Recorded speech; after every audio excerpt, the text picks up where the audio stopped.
While each nun had their own way of administering corporal punishment, an unofficial school policy ensured a fairly standard system was applied throughout the lower school.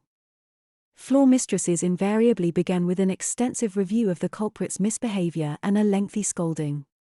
After the nun told the youngster how he would be punished, she usually placed him in the nearest corner for 10 or 15 minutes of corner time. If another button boy was waiting, he was usually brought in immediately and the process repeated while the first child waited in his corner. The second culprit was then placed in another corner to await his punishment. When the first boy's corner time was up, the nun brought him out of the corner and gave him a second, thorough scolding which frequently reduced him to tears even before his spanking began.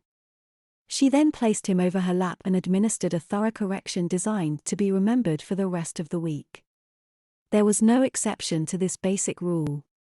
And there was a minimum of 5 minutes of spanking for each button. The rest was up to each nun. Some used corner time afterward as well. This increased the boy's humiliation while reminding him of his juvenile status vis-a-vis an older, fully clothed, mother figure. If 2 boys were due for a spanking, some nuns spanked each culprit in the same room with the other boy during his corner time. Others took the first boy into another room and spanked him there before bringing him back to the little parlor and fetching the second culprit. Generally, the more serious the offense, the more humiliation was used to ensure the lesson lasted long after the administration of discipline.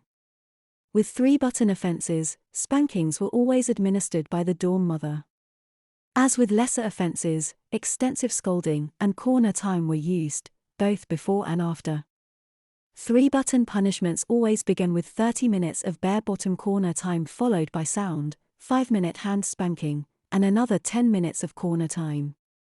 The house mistress then switched over to a paddle, slipper, or hairbrush to administer a second 5-minute spanking. She then returned the sobbing culprit to the corner for another 10 minutes.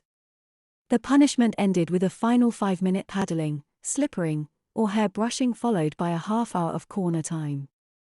All in all, a 3-button session with the house mistress usually lasted an hour and a half and was remembered for the whole semester. Few boys committed 3-button offenses more than once a semester.